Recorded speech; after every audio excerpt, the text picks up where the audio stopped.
जब भी 1857 की क्रांति की बात होती है तो आमतौर पर दिल्ली, मेरठ, लखनऊ यही नाम दिमाग में आते हैं ना। पर एक और जगह थी जहां विद्रोह की आग शायद उतनी ही या उससे भी ज्यादा तेजी से फैली थी। वो जगह थे राजस्थान। तो चलिए आज इस पूरी कहानी में हम राजस्थान की वीर भूमि में हुई 1857 की क्रांति की उस दास्तां को समझते हैं जो अक्सर इतिहास के पन्नों में कहीं खो सी जाती है। ये सिर्फ एक नारा नहीं था, नहीं, ये एरनपुरा के सैनिकों की वो ललकार थी जिसने पूरे इलाके में मानो एक आग ही लगा दी। दिल्ली चलो, मारो फिरंगी।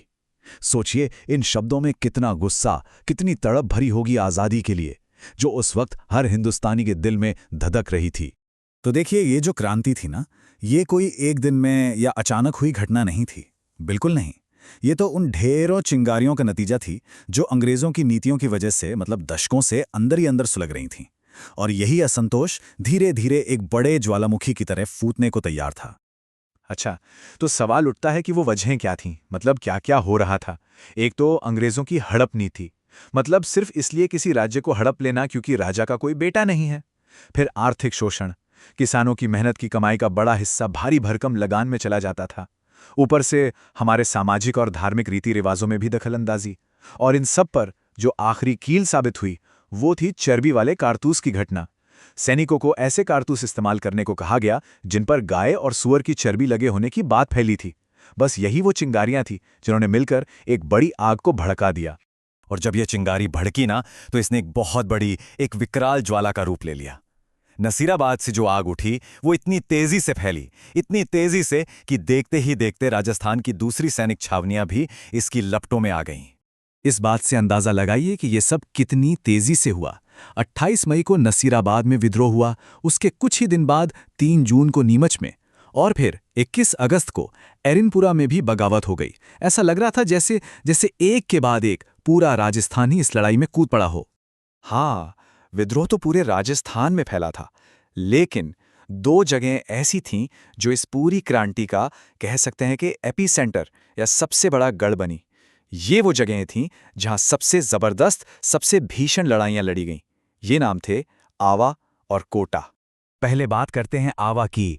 यहाँ ठाकुर कुशाल सिंह चंपावत के नेतृत्व में क्रांतिकारियों ने कुछ ऐसा कर दिखाया जिसकी अंग्रेजों ने कभी कल्पना भी नहीं की होगी।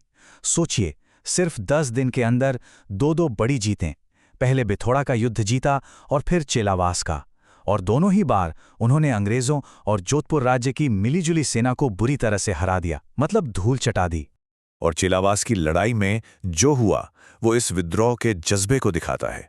जोधपुर का जो पॉलिटिकल एजेंट था मॉक मेसन, उसे मारने के बाद क्रांतिकारियों ने उसका सिर काटकर आवा के किले के मेन गेट पर लटका दिया।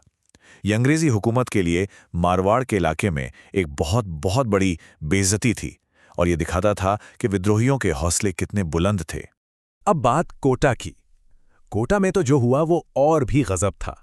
जयदयाल और मेहराब खान की लीडरशिप में क्रांतिकारियों ने वहां के पॉलिटिकल एजेंट मेजर बर्टन और उसके बेटों को मार डाला, और उसके बाद शहर पर कब्जा कर लिया। 1-2 दिन या 1 हफ्ते के लिए नहीं, पूरे 6 महीने तक कोटा पर क्रांतिकारियों का राज रहा। ये अंग्रेजों के लिए एक खुली चुनौती थी, बहुत बड़ी चुनौती। लेकिन अब एक जरूरी सवाल मन में आता है, जब इतनी बहादुरी थी, इतनी बड़ी बड़ी जीतें भी मिलीं, तो फिर ये क्रांति पूरी तरह से सफल क्यों नहीं हो पाई?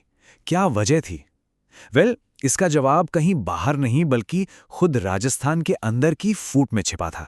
देखिए, हुआ ये कि राजस्थान एक तरह से 2 हिस्सों में बंट गया था।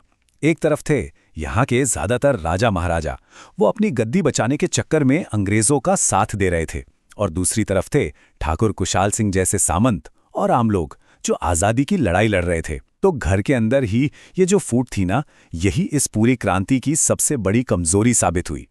तो अंग्रेजों ने अपनी बेहतर फौजी ताकत और इसी अंदरूनी फूट का फायदा उठाया और आखिरकार उन्होंने इस विद्रोह को दबा दिया। लेकिन क्या इसका मतलब यह है कि यह क्रांति पूरी तरह से नाकाम हो गई?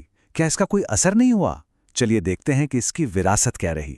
अंग्रेजों ने इस विद्रोह को बहुत ही क्रूरता से, बड़ी बेरहमी से कुचला।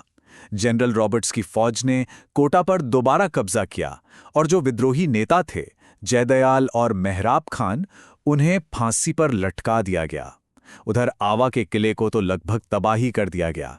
और धीरे धीरे करके पूरे राजस्थान पर अंग्रेजों का कंट्रोल फिर से कायम हो गया। तो इस पूरी कहानी का सबसे ज़रूरी पहलू क्या है? बात यह है कि इसे सिर्फ सिपाही विद्रोह कहना, मतलब सिपाहियों की बगावत कहना, बिल्कुल गलत होगा। ये उससे कहीं ज़्यादा बड़ा था। ये एक जन प्रतिरोध था, एक पॉपुलर मूवमेंट जिसमें सैनिक थे, सामंत थे और आम जनता भी शामिल थी। हाँ, ये पूरी तरह सफल नहीं हो सका, लेकिन इसने ब्रिटिश साम्राज्य की जड़ों को बुरी तरह से हिलाकर ज़रूर रख दिया था। और आखिर में एक सवाल जो हमें सोचना चाहिए कि क्या 1857 की ये क्रांति एक नाकामी थी, एक हार थी, या ये उस लंबी लड़ाई का पहला कदम था? ये उस राष्ट्रीय चेतना की शुरुआत थी जिसने आने वाले कई दशकों तक आज़ादी के आंदोलन की आग को जलाए रखा। शायद इस क्रांति ने हार कर भी जीत के वो बीज बो दिए थे जो ठीक 90 साल बाद आज़ादी के एक बड़े और मजबूत पेड़ के रूप में हमारे सामने आए।